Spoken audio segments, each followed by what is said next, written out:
What's up, guys? Welcome back to another episode of Coop's House. So today we're back in the shop working on our Cummins swap Squarebody, and as you guys saw last week, we were really hoping for that first test drive, but things just didn't go quite according to plan.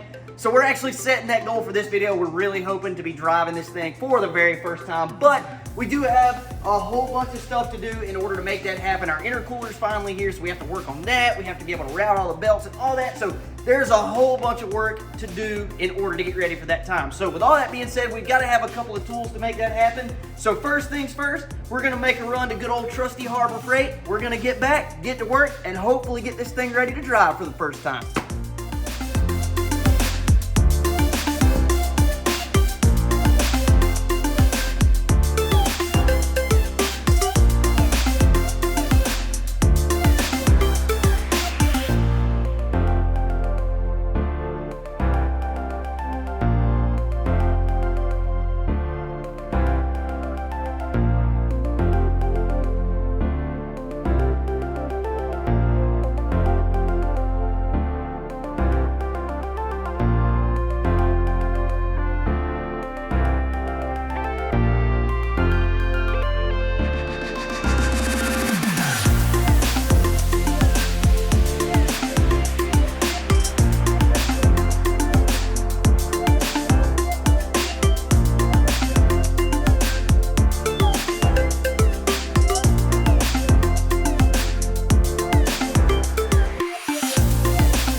Alrighty guys, so we mentioned we had to go to Harbor Freight to pick up a couple of things to be able to make this whole test drive thing happen and get all this stuff put together. One of those things that we really needed was this mini lathe from Harbor Freight. This is something we've been looking at for a very long time. Never messed with one, but we figured it was time because there's a lot of stuff that we just need to build and stuff like that for when we do this AC relocate and all of that, because we have to actually build something for an idler pulley and all that. So we just figured it was time to go ahead and get this. We were hoping to go ahead and actually break this thing open and start using it and building all of that stuff, but we do have to wait for some tooling to get here. It didn't come with any, so this is going to be something for another time. But in the meantime, we do have some stuff we can work on. Like I said earlier, we actually got our intercooler. We're going to have to actually modify the core support in order to hold that, because obviously this thing didn't have an intercooler to begin with. So that's what we're going to get to work on right now. Going ahead and get that thing fitted up, mocked up, and then see just how far we can get with it.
Alrighty guys, so we finally got our cooler support actually modified for our intercooler, which as you guys can see, what we ended up doing was we actually ended up just cutting out the bracing here so that our inlets for the intercooler could actually sit inside there. It fit perfect inside, but then it needed to have room actually for those 90-degree elbows. So that's what we did. We ended up cutting that, and then we took this 1x1 square tube and actually welded that in place with some flat bar and used that for our mounting points for that intercooler. So that thing actually fits absolutely phenomenal. When we mocked it up on the truck, we found that the stock turbo piping for the Cummins itself that actually came out of the Cummins truck lines up perfect. So all we have to do is throw on those 90-degree elbows and it'll hook right into our intercooler. So the next thing that we're gonna do, we're gonna go back over here to the truck. And as you guys know that have had anything to do with these Cummins swaps or have looked into a Cummins swap or anything like that, you guys know that the AC compressor is mounted low on the passenger side, and as you can see, it's a super tight fit there. So we don't really want to cut and box this frame. We didn't know about it early on, but that's not something we want to do. So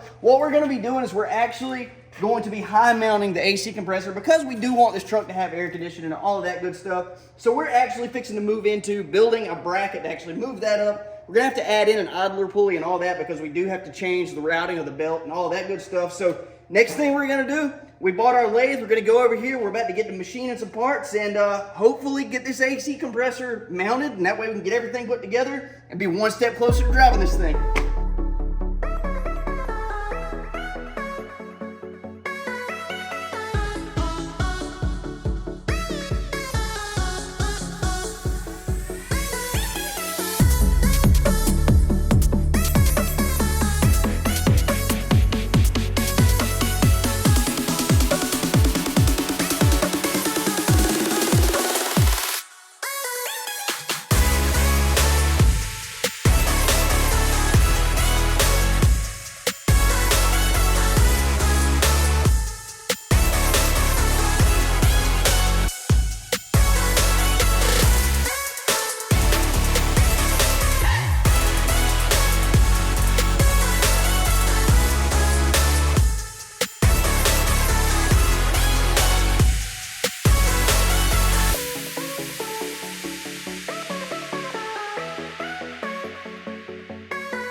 Alrighty guys, so it's a brand new day and I'm back in the shop today. Hunter had to work, so I'm actually out here in the shop by myself because we're running out of time to actually finish filming this video and get this out for you guys, and we still have several things that need to be finished up before we can test drive this thing for the very first time, and that's exactly what we're trying to do. So I'm out here working on this, and as you guys can see, we actually finally got the AC relocate bracket built and put on, got the compressor relocated, as well as getting the one-wire alternator actually bolted on to the Cummins engine.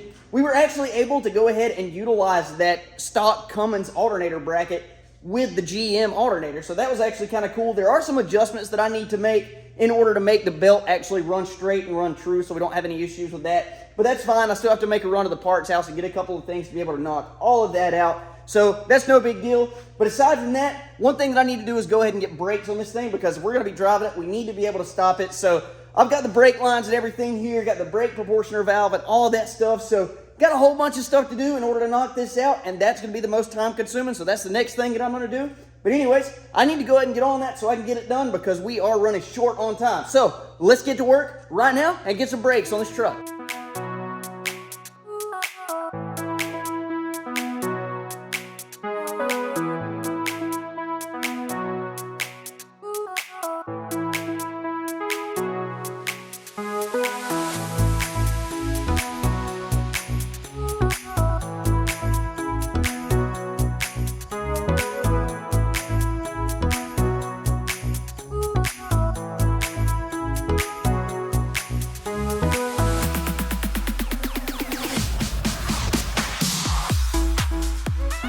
Alright guys, so I got the main lines ran from the master cylinder down to my proportioning valve, and it actually took a heck of a lot longer than I thought it would. So this is actually kind of a pain trying to get all these angles right.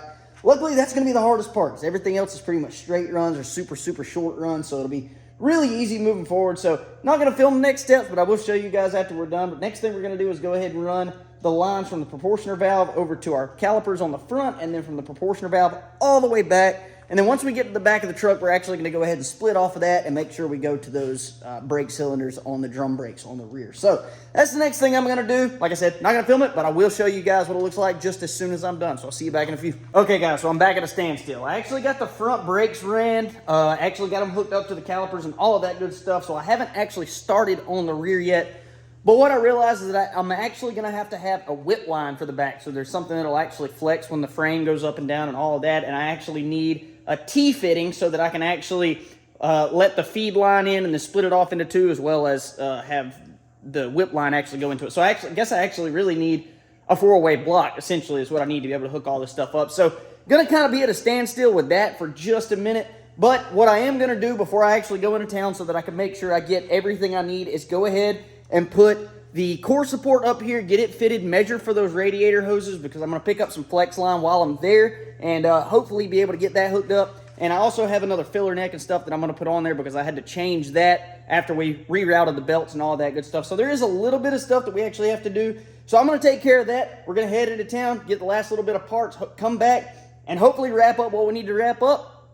And hopefully we get to drive this thing for the first time. That's what I'm waiting for. I don't know if we'll make it or not, but we're going to try. Here we go.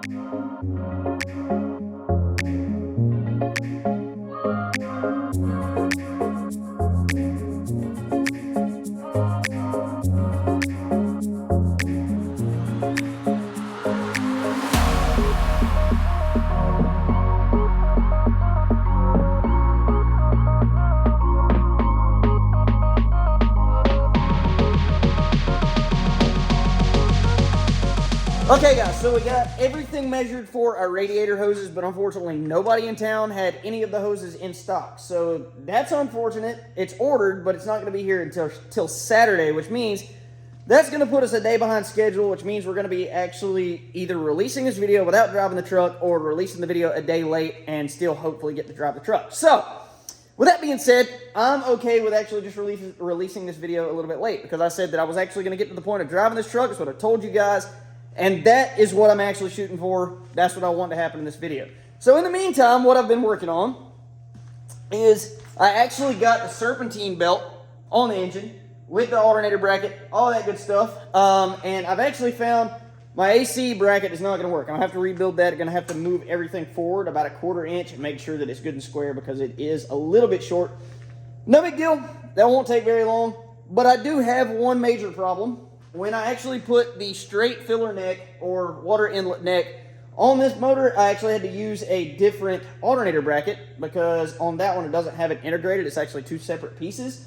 And so I actually got that on there, found out that it drops my alternator just a little bit, which now changes the length of the belt that I need. And so I've got a 100-inch belt on here, and I didn't think it was going to be that big of a deal because with the other alternator bracket on it and everything bolted up and everything, it fit perfect. So now what I have is I'm actually having some issues with it touching the tensioner because whenever I pull it tight, it will actually clear. And I'll show you guys real quick kind of what I have going on there so you can see it.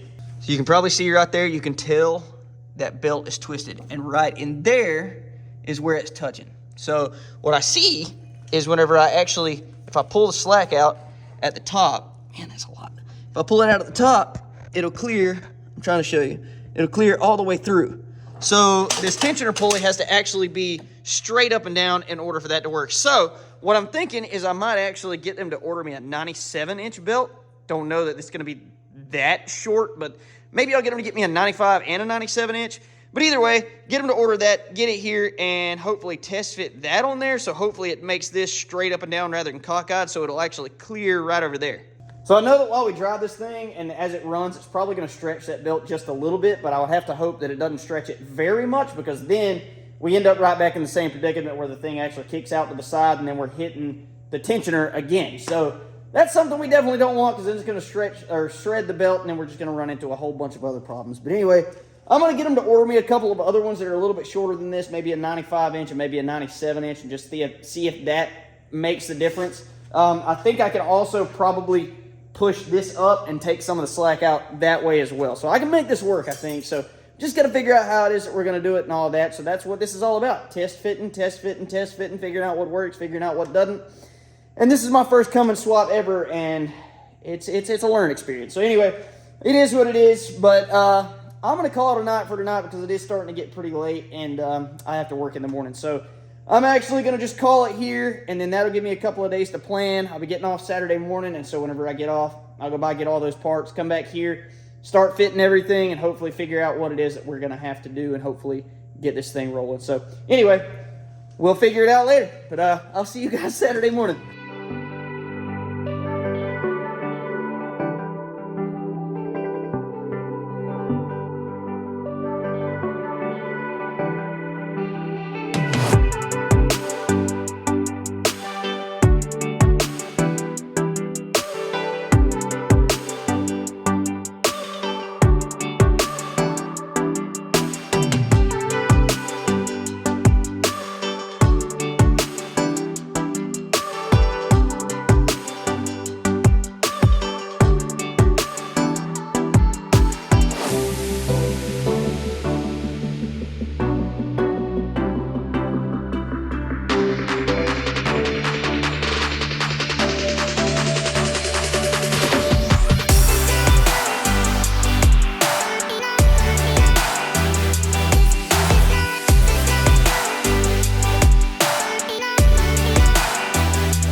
Alrighty guys, so we finally got all of our brake lines hooked up, which we still actually have to go ahead and put brake fluid in there and bleed all of that so that we actually have brakes on this thing.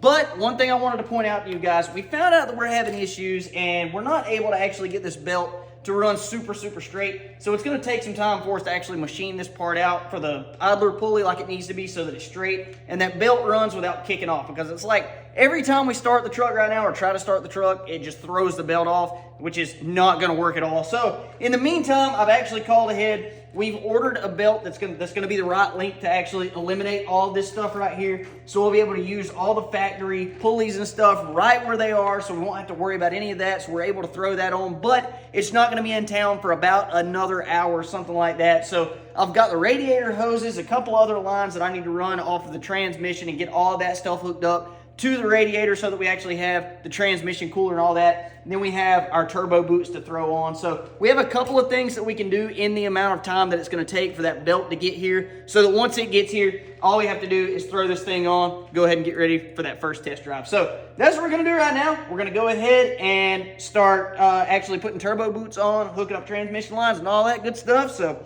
let's get after it so we can go pick up a belt.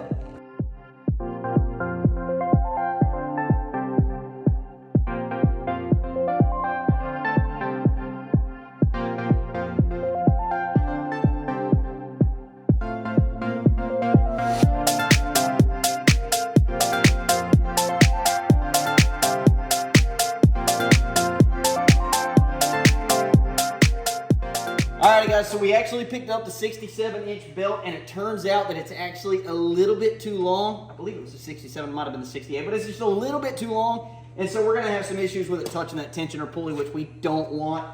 Even if we take all this stuff out, it's still going to cause some problems. So that's no big deal. We'll figure it out. We're going to end up having to rebuild all this stuff completely. So for now, we're just going to try to bypass the AC compressor and all of that. So we'll just put on there what we have to have so we can actually have the water pump to run. But in the meantime, we're actually going to go ahead and jack this thing up. We've got all of our transmission cooler lines and all of that hooked up. So we're going to jack it up, see if we can get this thing to go in gear, find out what the rear end's going to do and all of that. But aside from that, we've done all that we can do up here, unfortunately. So I'm not so sure we're going to make the actual test drive, but we are going to find out if we can get this thing to go into gear. So that may be as far as we get here. But anyway, let's go ahead and get this thing in the air, crank it up, and drop it in gear. See what happens.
Supposed to be in park. That's park. Oh, hold on, back here. Ready? You can cut all that out. Okay. Right in. Yeah, it's supposed to be park. Is it all the way up? Yeah.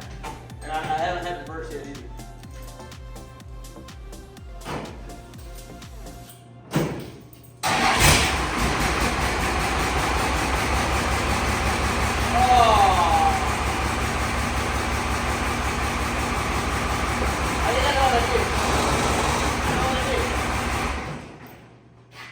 The shifter's backwards. The shifter's backwards. So I guess on the shift tab, actually put that thing all the way forward is not park. I guess that's first. It's reverse from Chevrolet, dude. It's reverse from Chevrolet. So like if you crank it here, that's first. And some park. Yeah, and if I crank it like this, that's park.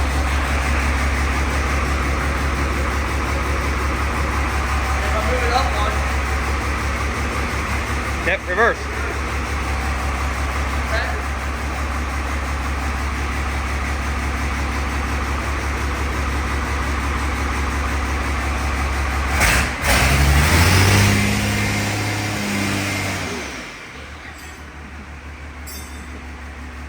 The other one was starting to move too. You think?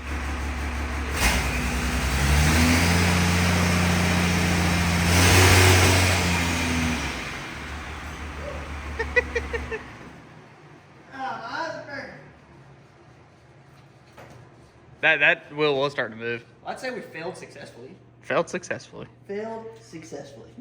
Anything and everything happens at Coop's house. It is what it is. Alrighty guys, so it's gonna bring us to the end of another episode of Coop's House. I know that we said that we were actually gonna try to drive this truck in this video, but things just didn't go to plan. We ended up having a whole lot of parts issues and stuff like that, and things that just aren't gonna work, and some things that we're gonna have to research out and reorder and all of that. But we did get a whole lot of stuff assembled and test fitted here that, you know, we're still gonna have to make a few small changes and things like that, but no big deal. We're actually gonna end up taking all this stuff back off so that we can clean it all up, get it painted, and put it on for the final time. And then hopefully very soon get all these brackets figured out for the AC compressor and stuff like that. But all in all, it's actually nice to fail successfully for once. Usually we fail miserably, but this time we failed successfully. We actually got the truck to go into gear even though the shifter is backwards. That's not a big deal.